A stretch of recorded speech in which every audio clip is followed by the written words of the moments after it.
RJ Austin was named to the inaugural Lou Gehrig Impact Team. Looks to continue to stay hot as Dayton comes to town. Let's get after it. Let's go.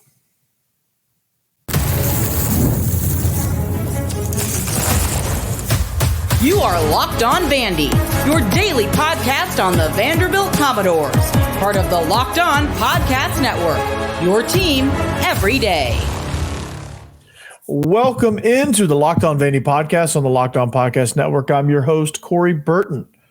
Ahead of this matchup later on today with Dayton, RJ Austin is a special player. He was named to the inaugural Lou Gehrig Impact Team. We'll talk about what that looks like. Jonathan Vastine, also a key player to watch out for. They both look to remain red hot versus the Fly Boys. So it's the Vandy Boys versus the Fly Boys.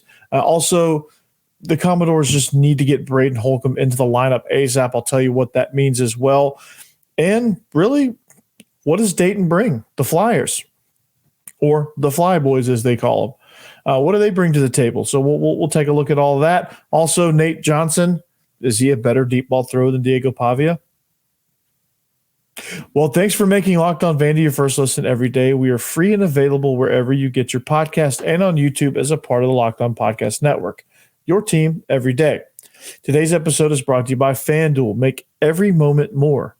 New customers, join today and you'll get $150 in bonus bets if your first bet of $5 or more wins. So visit FanDuel.com/lockedon to get started. RJ Austin is special.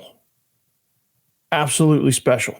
And what does that mean exactly? Well, not only did RJ Austin get off to a monster start this season with in their opening series, he hit .417 with a home run, a double, and 5 RBIs, 4 runs and 2 steals in the opening series against FAU.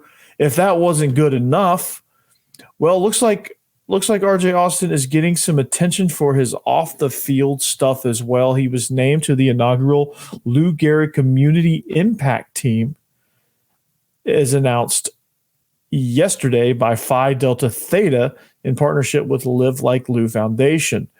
They recognize some of the best in baseball as far as their off-the-field stuff. They demonstrate, according to what their key areas are, demonstrating substantial commitment to their community through service and philanthropy, embodying the generous spirit and character of Lou Gehrig, and making remarkable contributions to the success of their respective teams. So not only is he successful on the field, he is successful off. So that stat line I just gave you, in addition to that, one of the things that he really did to help himself with this award, and what garnered him some recognition, which I'm sure he probably did this without expecting any sort of recognition. It's always good to get recognition for some of the things that you do within the community, but again, that's not why he does it. That's not why a lot of people do it. Some people, yes.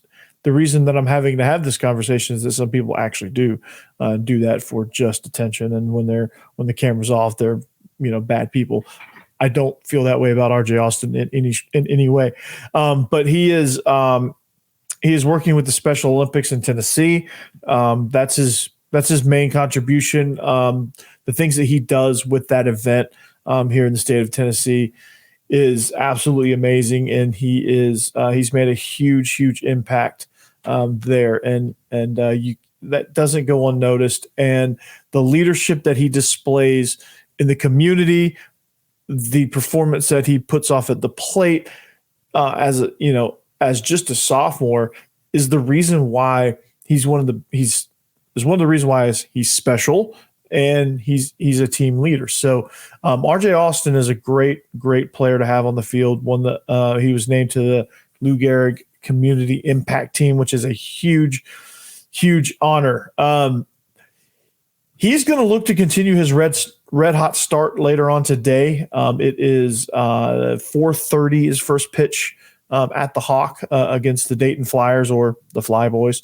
And he's going to – one of the things that makes him special at the plate, as well as special in the community, is just his well, makes just his generosity and kindness and, servant leadership qualities that he has in the community. But what makes him so dangerous at the plate is the fact that he has really, really good plate discipline. He's very selective. He has no problem taking the ball down to right field, left field, spraying into the gaps. He can drive it. He drove one over the monster in the opening weekend against FAU on Friday, a 3-run shot. He can run, steal. If he gets on base, it's menacing. So him, Vastine, and Hewitt are the 3 base stealers. So those guys get on base, and it's going to put some severe pressure on the pitcher and catcher to make sure that they know their presence on the base paths. And he's a guy that can score from first. So just an overall dangerous player in the field. And what makes him so special as well is that he can play multiple positions. Like right now he's the center fielder, but there's times where they made some switches and he ended up playing second base, which I think he came in as an infielder, and that's one of the, as Derek Vandegrift noted, that's one of the recruiting strategies that Tim Corbin has. He's one of those old school guys. Is, hey, I'm going to stack as many athletic infielders as I possibly can because it's easier to convert an infielder to an outfielder than it is vice versa. So RJ Austin brings that to the table. He can DH if he had to. But he's so valuable in the field with his range in center field or his ability to play up the middle gaps and things like that at second base as well and in the middle infield if absolutely needed to get Koziel in with RJ Austin or Jaden Davis. Like there's a lot of options there in the middle infield, but RJ Austin being able to play all over the place gives them those options to be able to play some of the other guys that also are pretty hot at the plate. So big time honor for RJ Austin and big time performance so far from him as well on the field. So looking forward to seeing like him continue this hot streak of just tearing the cover off the ball, as I say. So RJ Austin, congrats on that. As I said, also Jonathan Vastine is somebody that has garnered a lot of recognition in the opening series. He hit 455. He also had a home run, 2 doubles, and he drove in 6 as well. He's somebody that was an integral part of setting up some of the early runs in the Sunday capper. He drove in the game winner, game-winning double. One of his 2 doubles was the game winner on Friday, where he plucked it down the line, just barely out of the reach. So these 2 guys, I think when you look at these 2 guys, yes, RJ Austin is special. He has leadership qualities on and off the field. But Jonathan Vastine is right there with him. I mean, Jonathan Vastine was all SEC second team at shortstop. I can see him continuing that effort and maybe earning first team all conference honors. I mean, he is tearing it up at the plate. He is defensively. He's been great for Vanderbilt and just one of those players where if you need a big clutch hit or you just need to get somebody on base, he's going to do that, and he's also going to be trouble on the base path. So those are 2 guys that I think when Dayton comes to town, or any team for that matter comes to town, but Dayton is the first one to have to deal with this since the first series. But those 2 guys, like you have to kind of figure out, okay, what can we do? Who's hitting around them? And how can we keep them from terrorizing our lineup and terrorizing the base paths while they're out? And you have to figure out how to get those guys out, and that's a nightmare. That is truly a nightmare on getting those guys out. So 2 very special ball players. I think they're the keys right now to Vanderbilt's success. And you have to – it's very stressful thinking about how to get them out. So I don't know.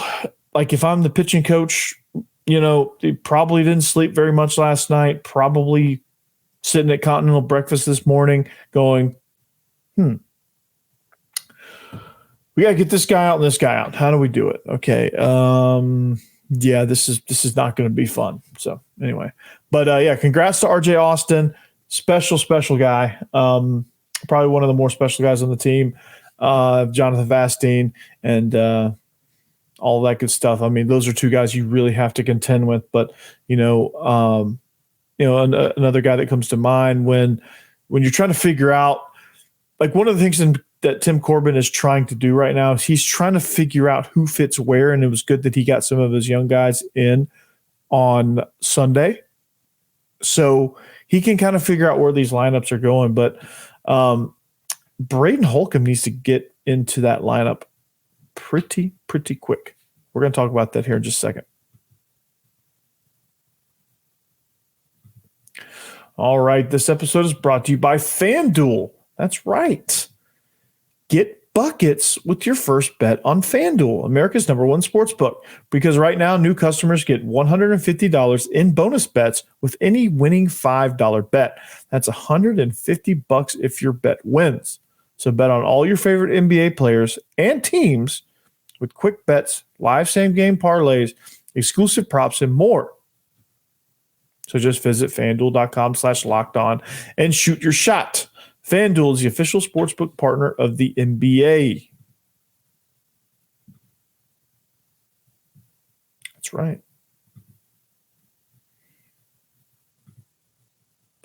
All right, welcome back. Segment number 2.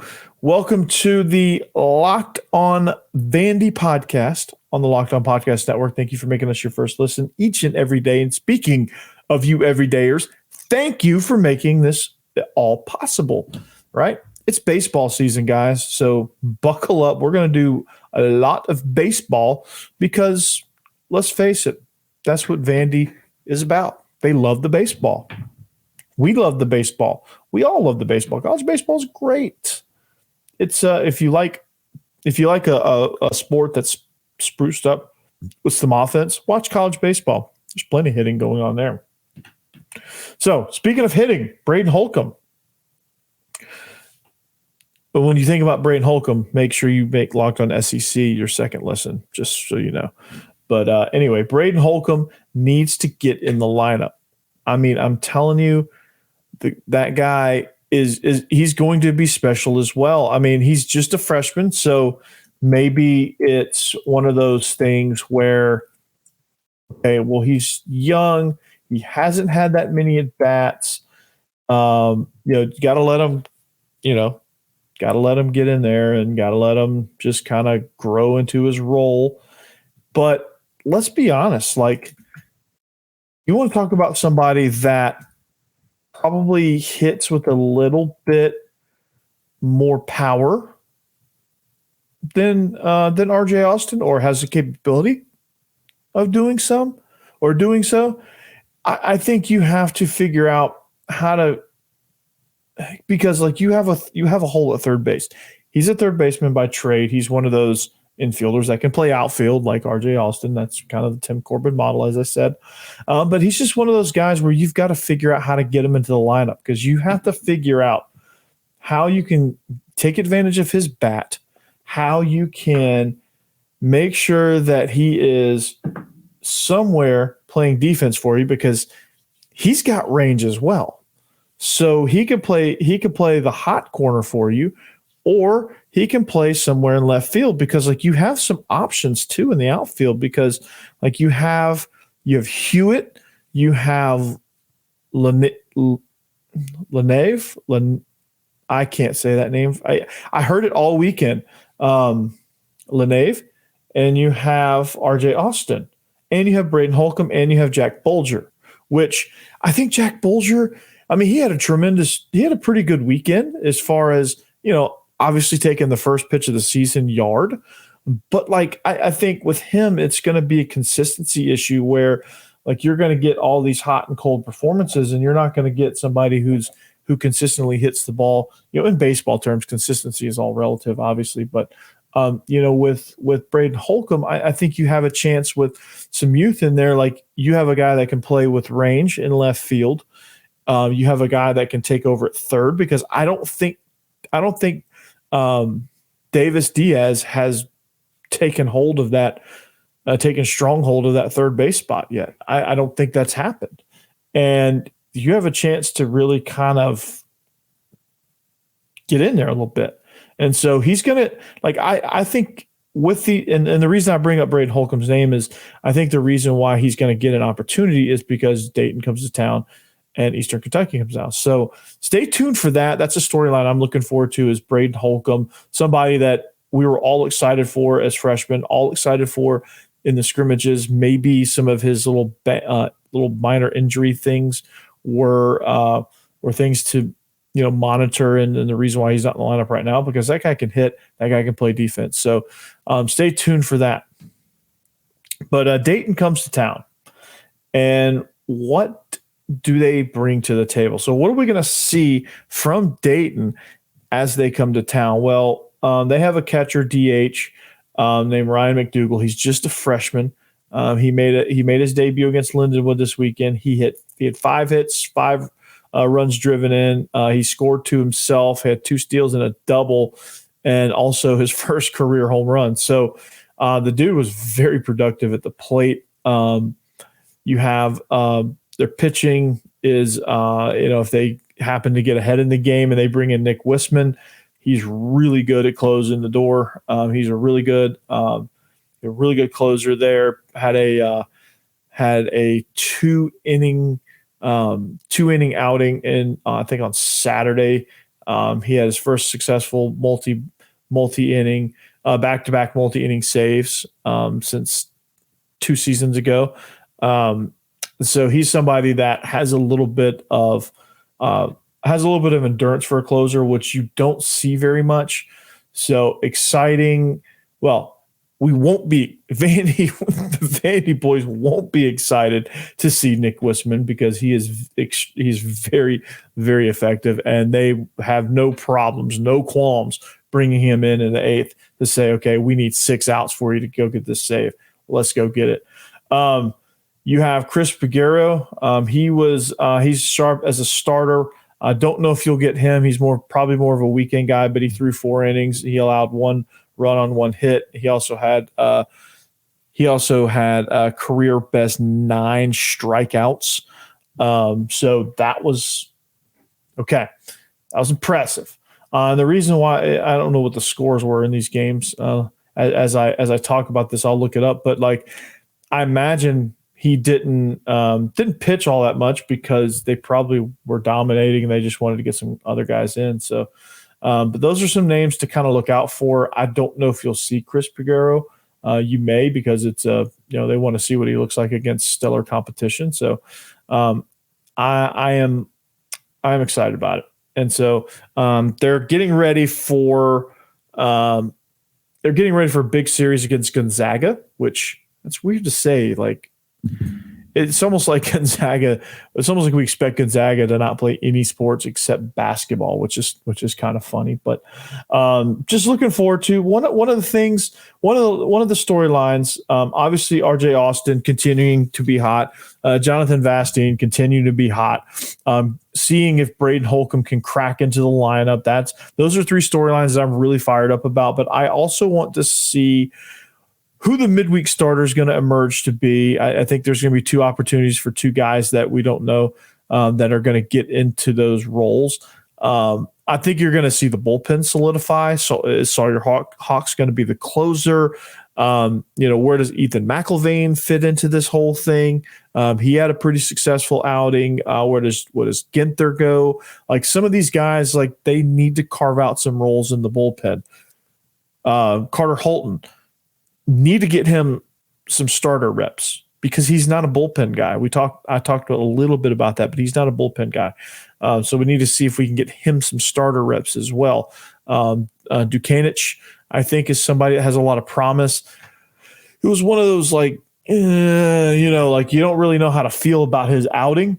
but I think it's going to be pretty solid. And I think pitching is something that you just can't worry about early on. So I'm excited to just kind of see where this pitching goes.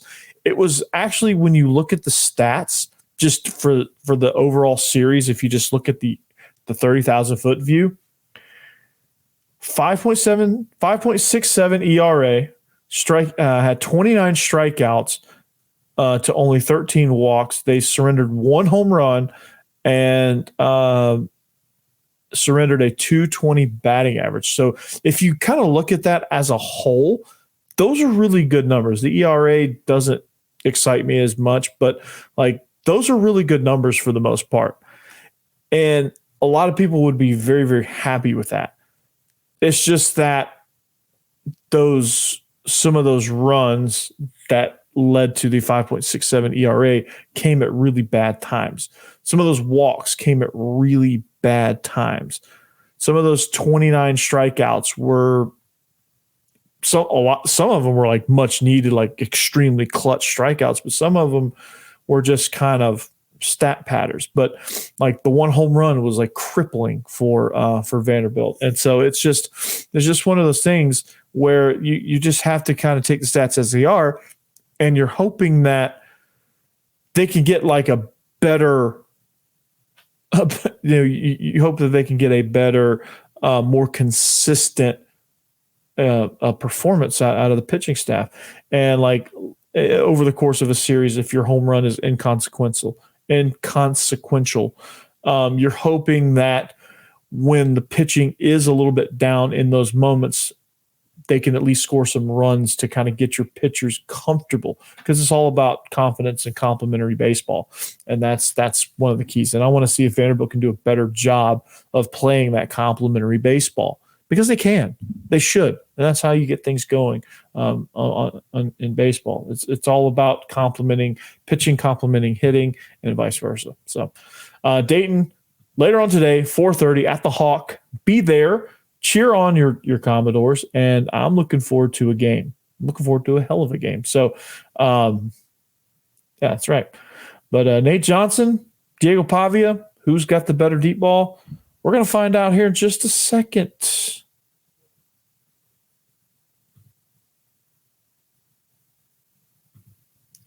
All right. We are also presented by LinkedIn Jobs. So when you're hiring for your small businesses, you want to find quality professionals that are right for the role. That's why you have to check out LinkedIn Jobs. LinkedIn Jobs has the tools to help find the right professionals for your team faster and for free. So LinkedIn isn't just another job board. LinkedIn has a vast network of more than 1 billion professionals, what makes it the best place to hire. It gives you access to professionals you can't find anywhere else. LinkedIn does all of that while making the process easy and intuitive. Hiring is easy when you have that many quality candidates. So easy that, in fact, 86% of small businesses get a qualified candidate within 24 hours. LinkedIn knows that small businesses are wearing so many hats and might not have the time or resources to hire. LinkedIn is constantly finding ways to make the process easier. They even just launched a feature that helps you write job descriptions, making the process even easier and quicker. 2.5 million small businesses use LinkedIn for hiring. So post your job for free at linkedin.com/lockedoncollege. That's linkedin.com/lockedoncollege to post your job for free. Terms and conditions apply. All right. Welcome back. We're going to wrap up the show here. We got about, now 6 minutes left. Thank you for making Locked On Vandy your first listen each and every day. Thank you. If you are an everydayer, there's almost 200 of you. Subscribe, so make sure you do that. Make sure you tell your friends, get them subscribed, get them on board. We want to be the biggest Vandy podcast out there. We're not the only one, unfortunately, but we want to be the biggest one. And so we got to get the subscribers. I was stoked the other day when I looked on Google. I was just researching something, and I saw in the videos thing on a Google search, my video was number 2. So that's not bad for a startup. So I'll take that. Soon it'll be number 1. But anyway, all right. this is the ongoing saga of who's going to start at quarterback. Here comes the carousel. Is it Pavia? Is it Nate Johnson? Is it, it's going to be between those two. Let's just call that what that is. But, a lot of the factors is going to come down to, like, I think part of what Tim Beck's offense does and forces you to do, no matter who's playing quarterback, there's some aspects he's able to tailor to the strengths of who's playing quarterback for him. But I think one of the factors that you need, no matter who you are, is good deep ball accuracy, because like you're going to have to take some shots downfield if you're going to stretch a defense vertically. And you have a guy or two that can do that. Now you just got to be able to get the ball to him.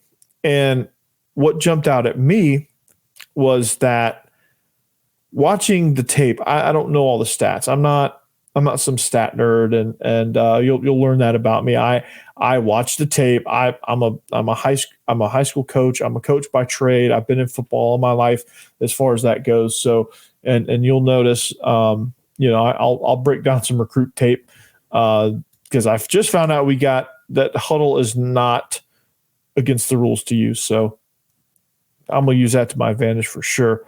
So when looking at the tape, you look at some of the throws that Nate Johnson made. You look at some of the throws that Diego Pavia makes. Now, obviously, on a highlight reel, they're probably going to hit those throws. But I think one of the concerns with Pavia, and I think this is where Nate Johnson is a little bit better, is the deep ball accuracy, is being able to come off a play fake, plant, and drive the ball down the field. And I think that comes from Nate Johnson. I think has a little bit better mechanics. I think he's got a better base. He's longer. He's more of a slingshot. And he's just a guy that the ball just comes off his hand very, very naturally. And so when he makes that fake, he can, he's somebody that's very quick, very fast with his footwork to be able to get into a throwing posture really, really quickly and go and deliver that ball down the field. Pavia now is not scared if he's staring down the barrel of a pass rush, and he needs to get it out quickly. And, and he's not bad. I'm not saying like Nate Johnson can throw a deep ball and Diego Pavia is just launching lollipops out there. But like, I think just overall accuracy, if you need somebody to hit a post route in stride, I think Nate Johnson's going to be your guy because he can get it out there up and over the upfield shoulder a little bit better than Pavia. And, if Pavia is better at everything else except the deep ball, they'll find ways to kind of refine him in that area, and they'll find ways to take advantage of what he can do, while also, trying to use the deep ball just to keep defenses honest. Like I don't think they're going to throw that out if Diego Pavia ends up winning the job based on the other factors. But I think when you look at it, if it's close, if it's a really, really tight race, and you got a guy that can throw a really good deep ball, throw in Nate Johnson. And I've seen somebody comment before, they could go with a 2-quarterback system, which honestly I've never been a real big fan of. But I mean, I guess you could, if you needed somebody that could come in and run a few package of plays like Nate Johnson, zone read, play action or a sprint out, and a deep ball, like a play action deep ball. I think he could come in and do that kind of stuff. I think defenses would kind of get the hang of that, and it would kind of defeat the purpose of it. But like, I guess if you really wanted to and you could manage it, I guess you could do a 2-quarterback system. But to me, Nate Johnson, if it comes down to that, and for Nate Johnson, he's got to prove that like he can even out, and this is where the physical attributes come in of like him making it a physical race. Because if it becomes into a physical talent race, that's where he wins, because he can throw better deep ball wise. He's faster, smoother than Pavia. He's better on the move. He can, they did a lot at Utah. So it's not like he was like a one-trick pony there at Utah either, which I think a lot of people have that misconception because of what they saw him do against Florida. I mean, I guess rightfully so. I guess they're right to think that, but it's just not true. I watched that final drive against Baylor. We all watched that on this channel, the final drive against Baylor. He did a bunch of different things. And it's impressive. Like he can lead the quarterback spot, and he can lead in a Tim Beck offense. He's just got to know the nuances and things like that. And he's got to show that he knows that, and he's got to really accentuate his best qualities. And one of those is deep ball accuracy. And that's where I think that's another tick mark in Nate Johnson's column versus Diego Pavia. So this race is going to be fun, and it's going to be back and forth, back and forth, back and forth, back and forth. So I'm excited about that, and we'll obviously keep you up to date on all things quarterback race. So that's going to do it here for us on the Locked On Vandy podcast. Thank you for making us your first listen each and every day. Hopefully you become an everydayer if you're not already. And hopefully you will. Hopefully you'll join the party, and hopefully you'll tell a friend to join in as well. So with that, good luck to the Vandy boys tonight. We'll talk about that. We'll get you ready for Eastern Kentucky tomorrow as we go into the weekend series against Gonzaga. Lots of baseball to talk about, which is good. But we'll see you back here tomorrow. Anchor down.